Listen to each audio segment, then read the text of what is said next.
Orla stood at the edge of the Crimson Canyon, her weathered hands gripping the railing of what used to be a prison watchtower. Now it was Observation Deck 7 of the Kepler 442b Resort and Adventure Park.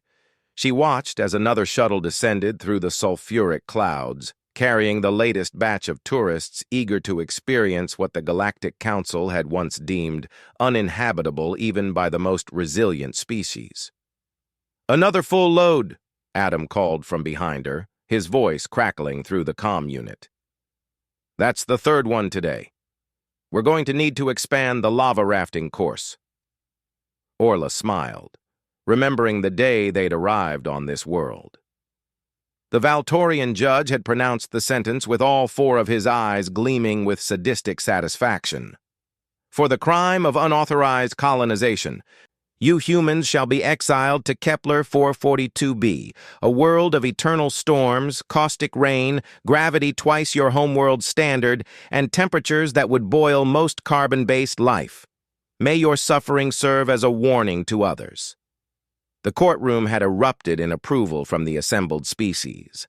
The Valtorians, the Kryn Collective, the Aqueous Minds, all had nodded their various appendages in agreement.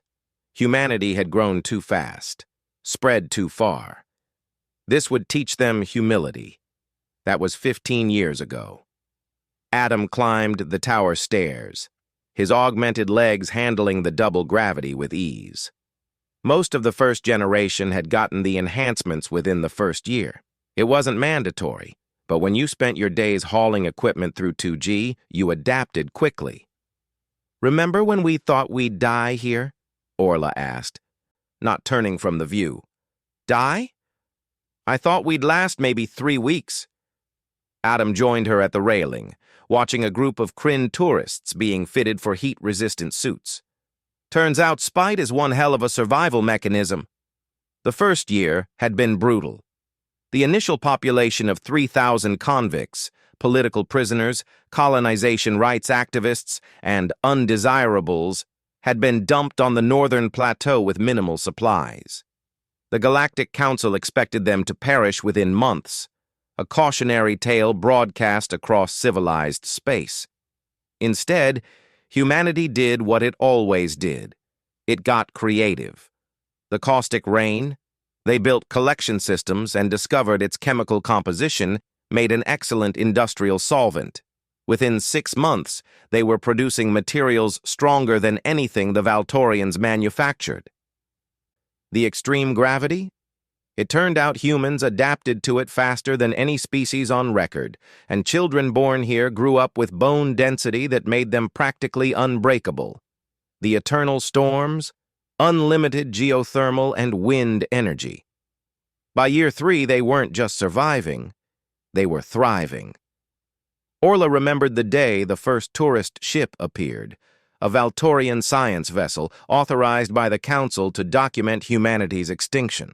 Instead, the crew found a bustling settlement of 50,000, complete with farms growing in engineered biodomes, factories humming with production, and, most shocking of all, humans swimming in the acidic lakes for recreation. "You swim in that?" the lead scientist had asked, all 4 eyes wide with horror.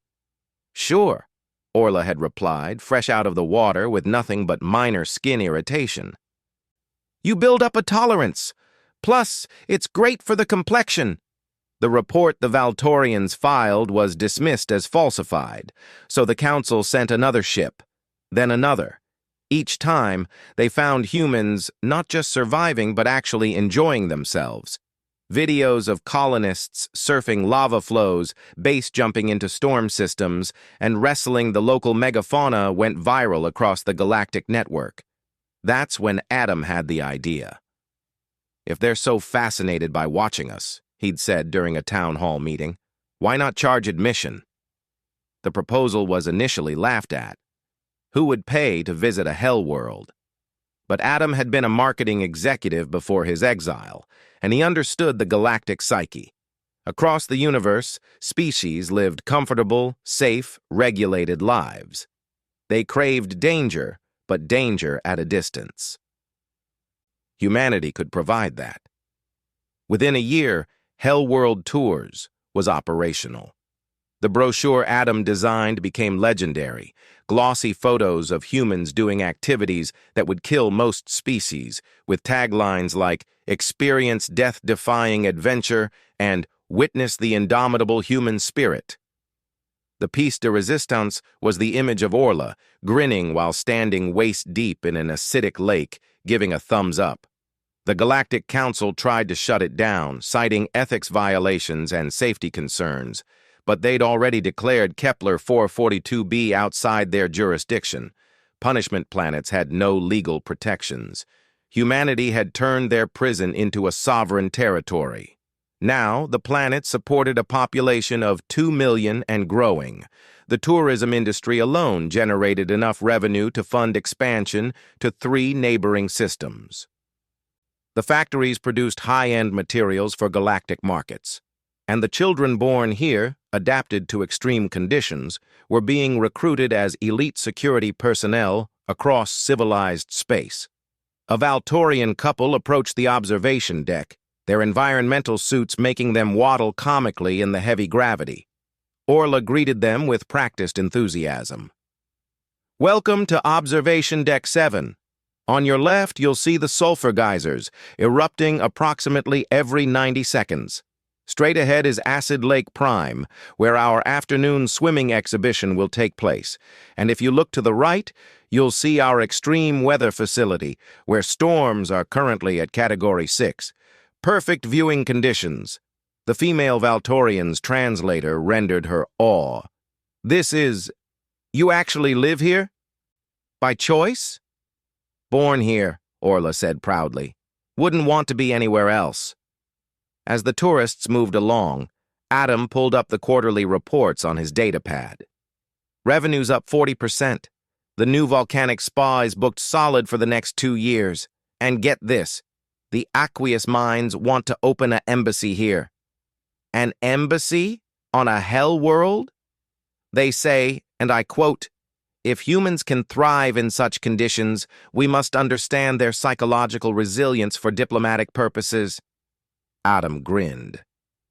"Also, apparently our extreme environment techniques are revolutionizing their deep-pressure habitats." Orla laughed, the sound carrying across the canyon.